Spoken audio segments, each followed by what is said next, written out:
Hey everybody, it's Charlie from Moto, and in front of you, you're looking at two of the most pure, simple, and straightforward ways to get yourself on two wheels here in the United States, or really anywhere around the world, in 2026.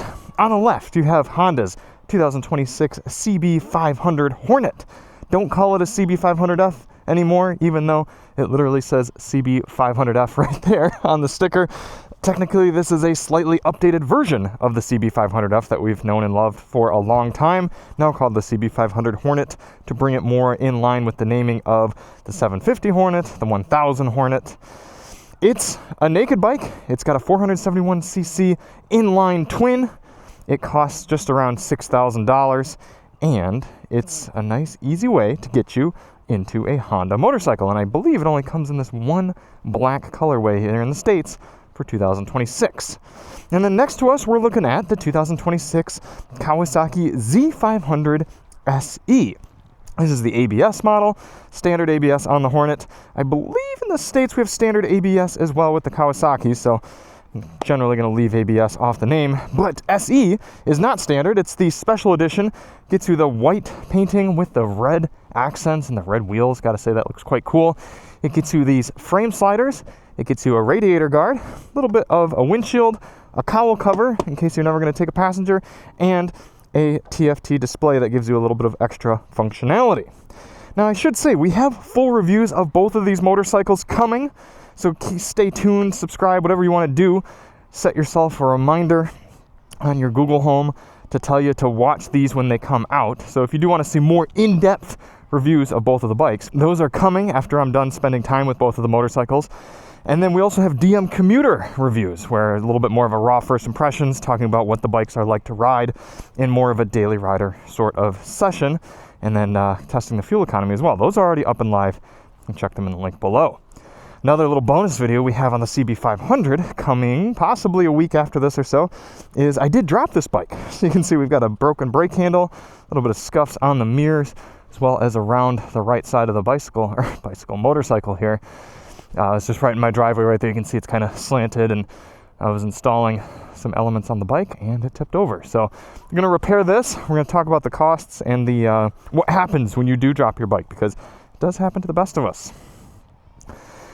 Now, let's get this out of the way first. I'm going to use the term beginner bike often in this video. And that's not to say these are bikes only for beginners, because I am a fairly intermediate rider. I've been riding for a number of years now, and I would happily have one of these as my primary motorcycle in my garage for a number of reasons. One, they're fairly affordable to purchase. You can go to a Kawasaki or Honda dealership for right about $6,000 to $7,000, depending on your spec and trim, before tax, title, and fees. Get yourself one of these bikes that's plenty capable of triple-digit speeds, accelerates very quickly, they're light, they're comfortable, they're easy to ride, they're easy to maintain, and as we're going to see in the drop video there, easy to repair if you mess up a little bit. You can throw passengers on the back, you can throw gear, you can go on longer trips, shorter trips. These are kind of jack of all trades, master of none sort of motorcycles, and I've had a ton of fun on both of them throughout the years. In fact, we had a CB500F on a trip through the Swiss Alps with my wife and I. She was on the back, I was riding. We had no problem having one of the best rides of our lives on that bike. And then I took a Z500 SE a few years ago out to the canyons here in Southern California with my buddy. He was riding a ZX6R. And because he's a little bit more of a novice rider, I was able to leave him in the dust riding through the canyons on the Z500. And also, with these tires and the lightweight of the bike and the approachable power band, it's very easy to be confident on this bike. So I say beginner bike throughout this video, not because these bikes are only for beginners, but because if you are a newer rider and maybe you've cut your teeth on something like a Ninja 250, you've got your MSF, you're ready to purchase a new motorcycle or a bike that you're going to own for a number of years, these are fantastic options. I would say skip the 300, skip the, I guess Kawasaki doesn't give you anything smaller than this now. This is Kawasaki's entry bike, but don't worry about the CB300 or something like that. Just get yourself one of these, and you're going to be able to stay within that A2 power level if you're in one of those countries, or get yourself up to higher level speeds and really enjoy motorcycling to its fullest with both of these bikes at an approachable price point. Now we could stand here and talk about the differences between both of the bikes for an hour, but I want to spend as much time as possible from behind the handlebars, because we're not motorcycle.com. We're not going to do all of our reviews standing here chatting about the bikes. I want you to experience riding them. So let's get kind of the quick static stuff out of the way as quick as possible. I'm just going to swing a leg over each of them. Seating positions both pretty similar. I'm 5'10", 32-inch inseam. They're both about 31-inch seats, both similar widths. So my boots are both flat-footed with a little bend in my knees. I'm comfortably just slightly leaned forward here on the Z500, arms fully outstretched. That's how I like to ride. I like fully outstretched arms. Yeah, plenty of knee room. You do get these slight little bit of tank protectors here on the SC model. It's kind of cool. And if we turn on the gauge, we can see the TFT display on this SE model, giving us gear indicator, RPM, fuel, odo, engine temp, some average fuel economy and other info, and a clock. Hazard switch, horn, pretty straightforward there. And then looking around, of course, we do have the passenger seat that's tucked under this cowl, or technically is it tucked under? No, it replaces it. So you couldn't throw a passenger on the SE model unless you put the seat back on. Big old exhaust pipe. Nothing else too much to see there. Do we have LEDs all around? Looks like we do. And then over to the Honda. Obviously the single light setup almost looks like the original Grom, a little bit more. Same sort of deal, swinging a leg over. Slightly wider seat, so my legs are pushed out a little bit more, but still no problem flat footing both of them. Handlebars, maybe slightly closer, a little bit more bend in my arm. I would argue a little bit more comfortable, a little bit more upright. And of course, no windshield. The gauge cluster does seem to be a little bit further out. Turn the bike on. You do have the bright switch at your fingertip, which is how I prefer to do it. This is a new TFT display that we're seeing on a bunch of new Honda street bikes. Similar sort of info. You got a clock, gear selector, fuel, tack, speed, and then you can toggle over to the right to get kind of your trip information there. You can change colors on both of them to a light or a dark theme, kind of change the layout as well.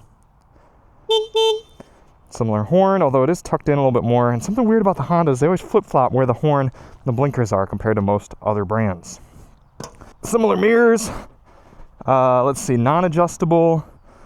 We got adjustable brake lever, but no adjustable clutch on the Honda. No adjustability there on the Kawi.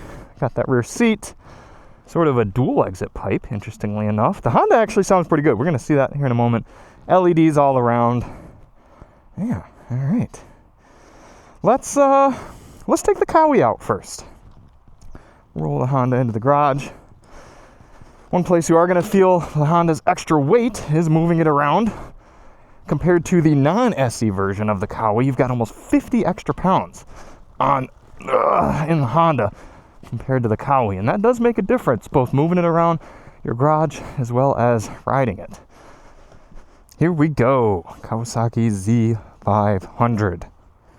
Let's get a little cold start.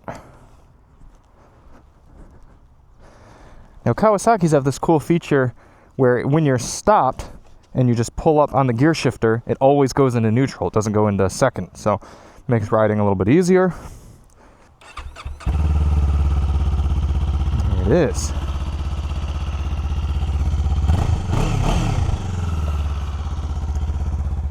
.451 cc, 180 degree crank, parallel twin. Just enough of a bump up from the Z400 a few years ago in order for Kawasaki to be able to call this a 500. But it works. We're making about 51 horsepower, around 10,000 RPM. We're definitely going to talk about that here as we get into our twisty riding section, maybe even on the highway bits, about what that means for you as a rider. Slipper and assist clutch, very, very easy, very light clutch pull. And we are off. Now our route today is going to be the same on both bikes. It's going to encompass a mixture of city, suburban, twisty roads, and highway. Trying to talk about the pros and cons of each bike in every situation. A quick gear check for us here this morning. We are donned in Revit gear. We've got the off-track jacket, dirt gloves, Ortez jeans, and boundless boots. I think I'm finally getting all those correct here. You gotta remember, when you're shooting a motorcycle review, you don't have notes in front of you to go off of. That's what we're wearing. We've also got our Arai Contour X helmet and the new Turtle 2 airbag from Helite. Double turtle, not Turtle 2, double turtle. First off, highway portion here. The Z500 does have some vibration. They're just pretty simple parallel twins. Hitting up to 70 miles per hour. Just over 6,000 RPM. Again, I'm leaned forward a little bit on the Kawi, so the wind is kind of balancing my torso back out. 373-ish pounds, so I'm gonna feel a little bit of getting blown around from semi-trucks or that sort of deal, but overall this is still a very stable and planted street motorcycle. And if I go to 70 here and then roll on 60 or full throttle, still plenty of power to get up and around people if need be. The SE model of the Z500 does give you this little windscreen cowl. Essentially it's mostly for appearance because it pretty much just funnels air right to my upper chest as opposed to slightly lower on my chest without it. So, I mean, if you were actually going to do big miles on the highway, you would want more wind protection. 3.7 gallon fuel tank on the Kawi compared to a 4.5 gallon tank on the Honda. That is going to get you an extra 50 miles or so of mixed riding on 40 or 50 miles or so, depending on how you're riding on the Honda. And depending on the type of riding you do and how often you ride, that might not matter at all, or it might be a really big deal. So something to consider, again, if you're using the Honda as more of a daily rider bike. This is going to be the stop sign portion of the test. Good test of the clutch and shifter actions on these motorcycles. Again, if you're riding regularly, and especially if you're a newer rider, you're going to care how easy is it to stall these bikes, or rather the other direction, how hard is it to stall them. You don't want to look like a fool. And I will say, with these slipper and assist clutches, very easy to come to a stop, let it out. Also very light, so my hands aren't getting sore.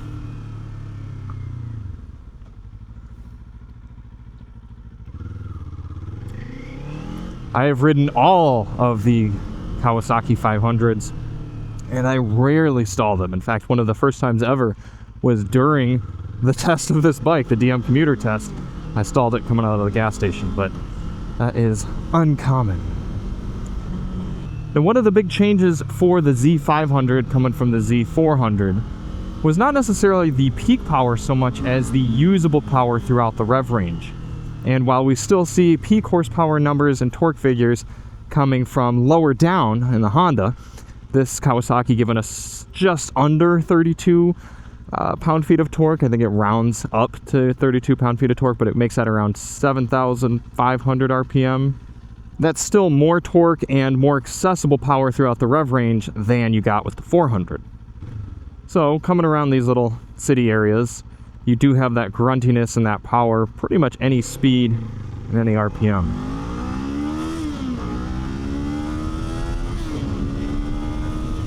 And for me, on a street bike, I like to be able to rev out to right about that 10,000 RPM line. Before that, I find myself kind of thwacking into the rev limiter when I really want to ride spiritedly, come away from a light like that. Whereas right about that 10,000 mark is where the bike starts screaming, and I'm like, okay, sounds like I should shift now.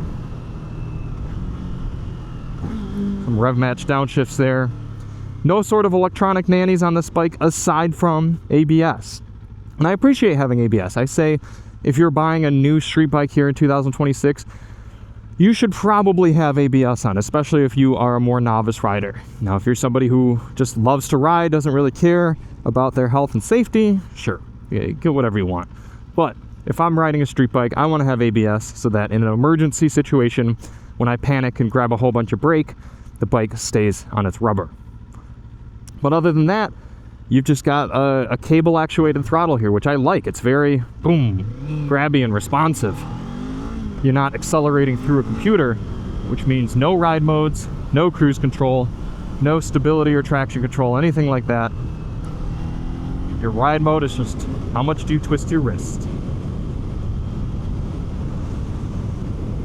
Now I wanted to say, back when I was talking about the torque figures on the bike, despite the Kawasaki having a little bit less accessible torque throughout the rev range than the Honda, it is significantly lighter, so the power to weight figures are going to be just about the same in most riding and engine speed situations. Here we are, more suburban roads. Both of these bikes are very comfortable to kind of just sit back, take your left hand off and cruise with your right hand. Looking down, I can see my speed great. I really like this Kawasaki TFT display.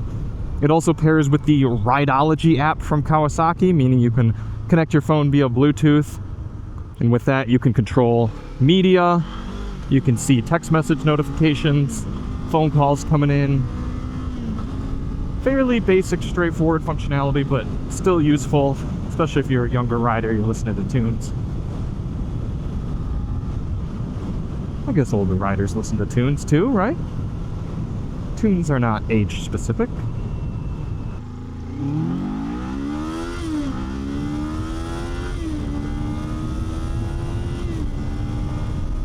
A little bit of a real-world acceleration test there. So I like these little 500 motors. You can just bring them all the way out, shift through a bunch of gears, and enjoy doing it.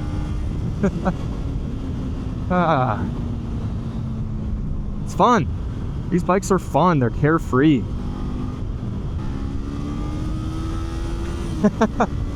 Compared to something like the 250 and 300 class bikes, you do get just enough sizzle at the very top end, especially on this Kawi, where you can start to get that wow factor that you get from the big high horsepower bikes. It's not fully there, but if you've ever ridden a big hypo motorcycle, you know that you got to be careful and you got to be ready when you give full accelerator, because the bike will yank itself right away from you. There's just enough of a crescendo on the Kawi to give you that fizz. Just a taste of it.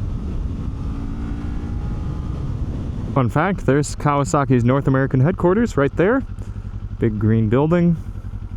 That's where this bike will be going back to in a few weeks. If you live in an area where you can legally lane filter, such as California, you will find it fairly easy to do on both of these motorcycles. They're both fairly thin and lightweight, so you can kind of walk them through. I'm electing not to in this scenario. I think the lanes are a little too narrow for me to easily get through there, but I've done so on both motorcycles. Very nice for that if you're trying to make up some time through traffic. Suspension poses two main functions on these bikes.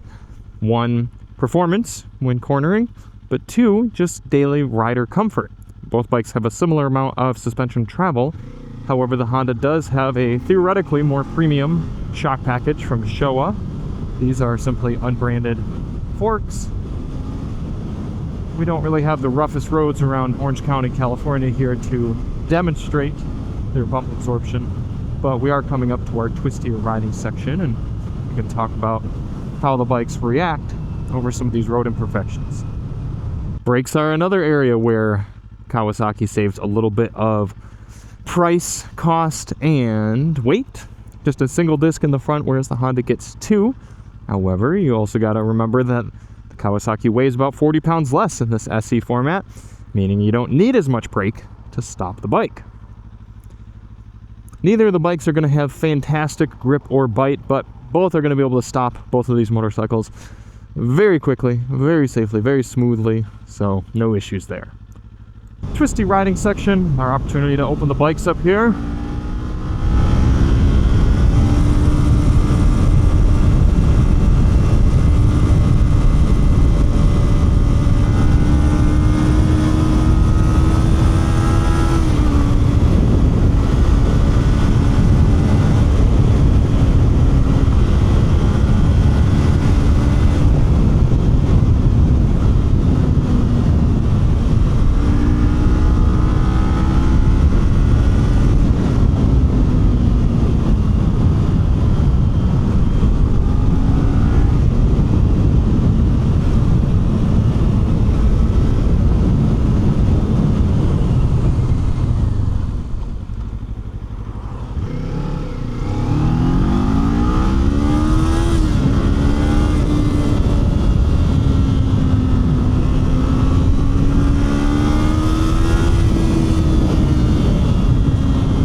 Now, another reason I love this power level of motorcycle is I'm riding, I would argue, more aggressively and faster on this public road than I should be.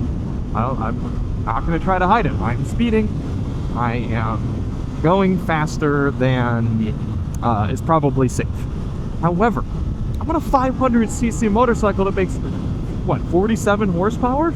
There are bikes that make 4 times as much power that are perfectly legal for you to go out and purchase at your local friendly Yamaha, Kawasaki, or Honda dealership.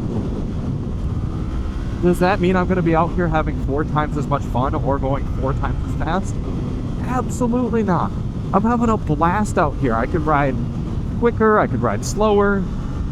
The bike's responsive to my body movements, it's responsive to power.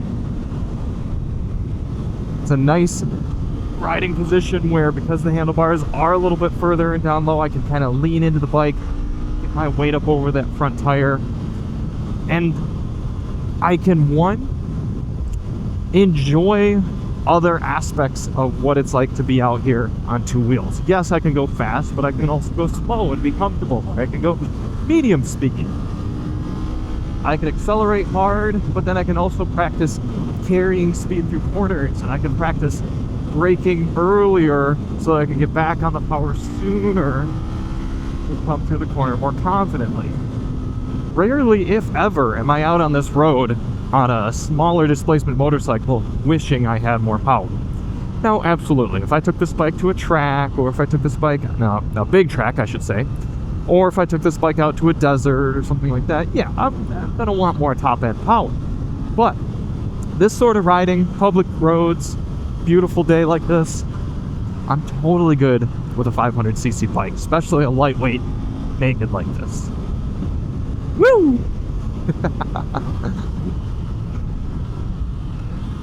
Ooh, there's a bump there.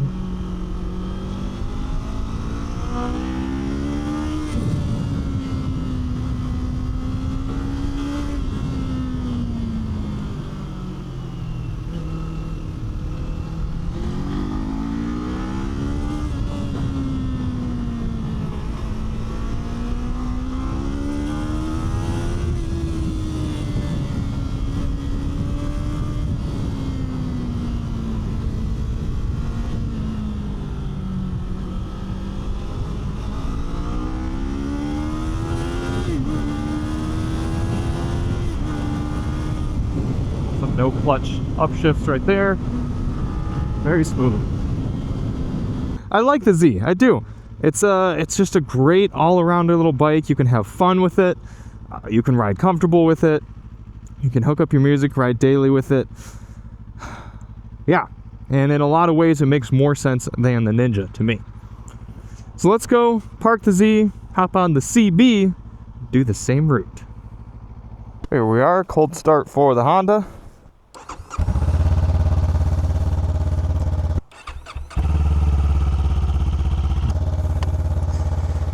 This motor is used in so many different Honda products. It's fairly simple, straightforward, but I do like the exhaust note on it. Listen.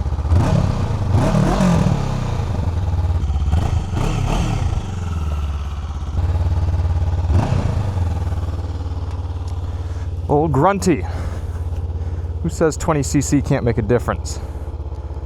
Oh yeah, definitely more upright handlebar positioning on this bike. Immediately I feel like, oh, my chest is pumped out. I'm perched up to the world. Also, the TFT is just a little bit crisper, as well as the turn signal control. Everything, in fact, just feels a little bit tighter and crisper here on the Honda. Is there no coolant gauge on this? That's a bit surprising. Yeah, I kind of have to change where I sit on the seat of the motorcycle just because of the slight difference in handlebars on this bike. There's a beautiful color on that A6. Again, starting out with our highway portion. Get up to 70 and then roll on the accelerator full tilt to 80. Sitting at 70, we're just under 6,000 RPM, whereas how we were a little bit over. fairly comparable, I would say. The Honda, I should slow down so you all can hear me a little better. The Honda vibrates less than the Kawasaki. It's a little bit smoother. You can feel a little vibration in both, and neither are terrible, but the Honda feels just that much more planted, a little bit smoother, a little bit less vibey.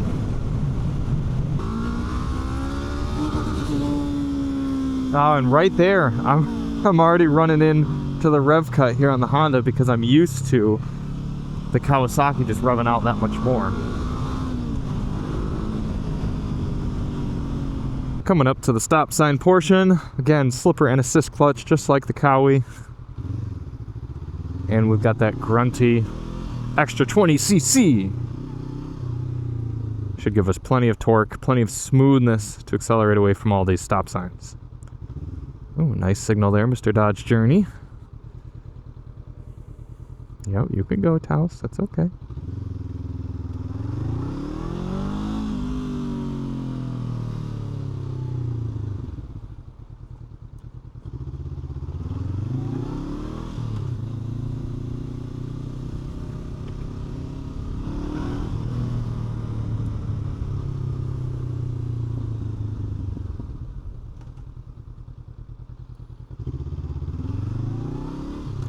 The Honda almost feels like I can just let the clutch out without any accelerator and it'll still go away. Let me try that.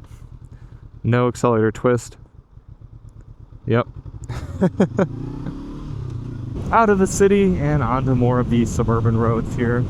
Same story with the CB. Very easy and comfortable to just sit upright, motor this bike along. Definitely scooting back a lot further in the seat on this one. I'm not fully sold on the ergos, but I don't really want to give a definitive yay or nay on them until I really settle in, because sometimes you get off of something that you just sat on for an hour, get onto something else. Of course it's going to feel different and weird.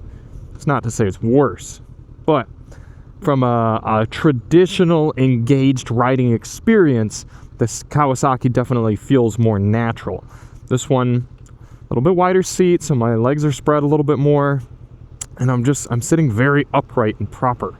Still haven't quite settled into that, and I generally ride with a pretty upright posture to begin with. It is nice how much more relaxed this powertrain is, though, for just riding around this type of riding where you're not screaming it up to redline every time. I find myself regularly running at lower RPMs, so the bike's a little quieter, it's not buzzing as much. It's just more straightforward.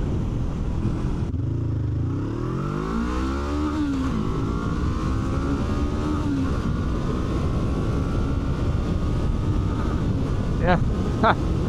I'm just running into the rev limiter every time I do a full on this bike, though.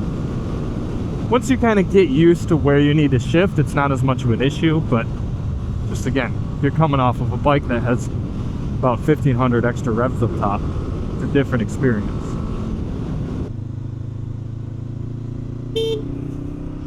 Right there, hit the horn accidentally instead of my blinker, so now I look like an a-hole to everybody. I don't know why that is. That Honda has flipped horn and blinker controls compared to Suzuki and Kawasaki and just about every other bike that I've ridden. Anyway, might as well a-hole my way out of here now. Talking again, suspension and brakes. We've got Showa shocks on this one and a second disc up front. But again, the brakes aren't particularly good or bad in either direction. For most day-to-day riding, you're really not going to notice much of a difference. We do have a few more bumps coming up our way. I'll try to pay attention to see if the Honda takes them significantly better or worse than the Kawi, but once again, dealing with that extra 50 pounds, you're going to feel that weight moving around differently. Doesn't sound like a bunch in the grand scheme of the bike, but it makes a difference.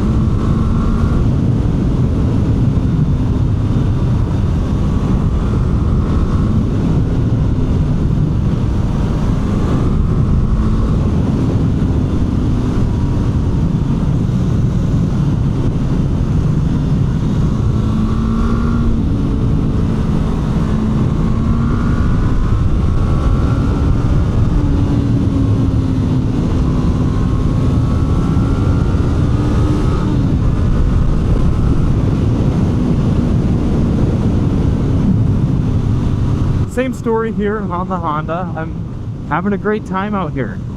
I will say, because the handlebar is a little bit more upright, possibly a little wider as well, but either way, I feel like my arms are slightly more T-Rexy, kind of awkwardly up and back when I'm leaned into the bike, and I'm not getting way up on the tank in the same way that I was on the Kawasaki, but that's not taking away from the experience necessarily. I think if I were on track and I were really trying to stay aero tucked in as much as possible and really up on the front tire, it'd get a bit annoying. But for just kind of sitting upright, keeping my head on a swivel and enjoying going through these canyon corners, is plenty fine. The tires, brakes, and suspension all do come together to make a slightly more, again, refined and settled experience through these sort of roads. That's not to say that, again, I wasn't enjoying my time on the Kawasaki. In fact, I felt like it was a little bit more fun and lively. This does feel like a more expensive bike, despite being slightly less expensive than that SE model of the Kawi.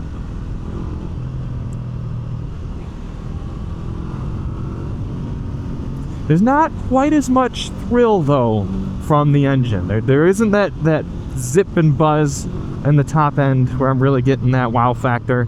And then, I mean, it's responsive enough, but it just doesn't have that kind of flickable hooligan personality that the Kawasaki does. Oh yeah, right there. It definitely took that bump better.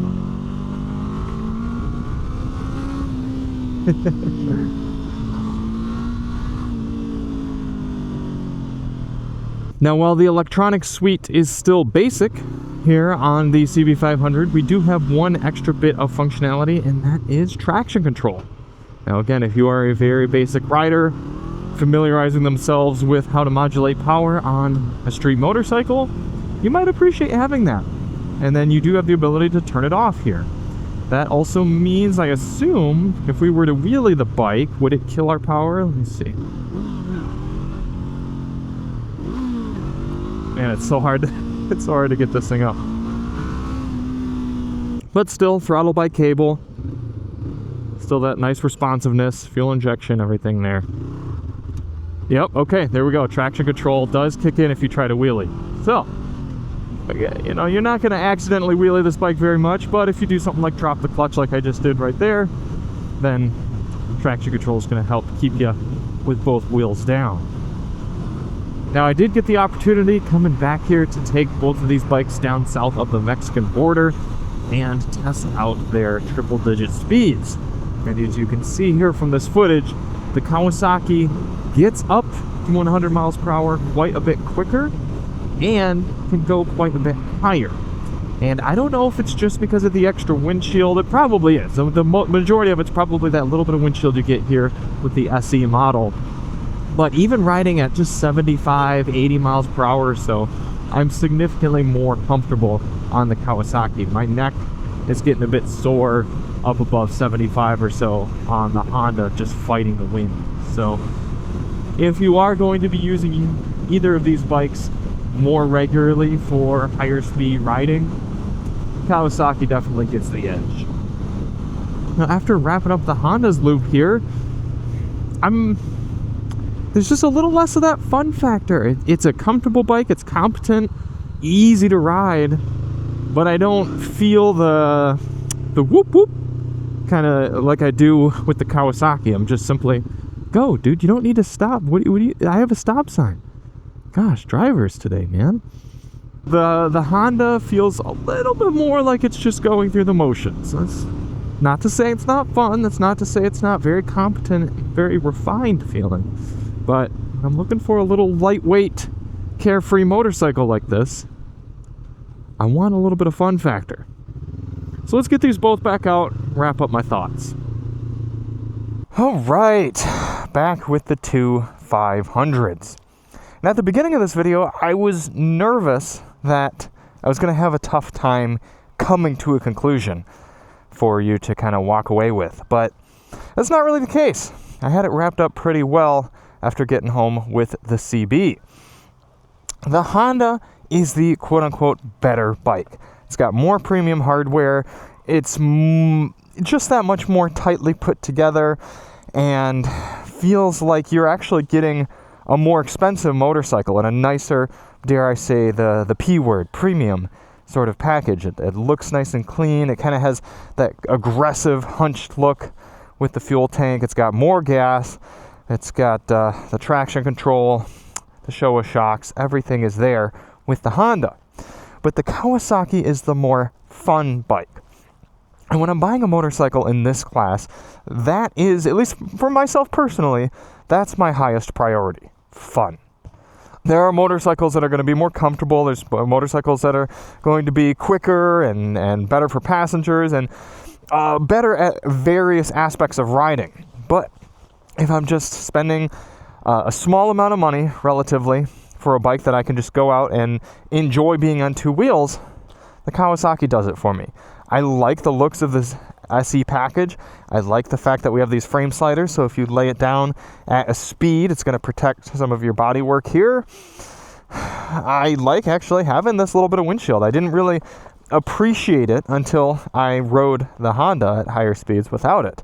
So this, to me, despite being a little bit more expensive for the SE, even if you just got the base one with the more basic screen and the more basic packaging and everything, at this price point, that's where I'm going, the Kawasaki. I do think the Honda is going to be just that much more reliable if you're somebody who's putting on tens of thousands of miles onto your lightweight naked bike. Then that would be a reason to go with the CB. But for me, if I'm going Honda, I'm probably actually going to go with the NT500. That bike to me was more comfortable, more usable, and despite being a little bit slower and a little bit less fun and flickable than this bike, sort of justified having the heavier weight. I mean, 414-ish pounds for a motorcycle that really doesn't provide you anything more than this bike, that's, to me, a little bit disappointing. So, if you want to have more fun, go faster, you get the Kawasaki. If you're somebody who just wants to go into your Honda dealership and get the most reliable, lightweight 500cc bike that you can buy, that's the CB Hornet. So thank you all so much for watching. If you do want to see more on either of these bikes, check the links below to the videos that I mentioned. They're both good. They're both fun. They both have their places. And we'll see you on the next one. I'm Charlie from DM Moto, and as always, ride on.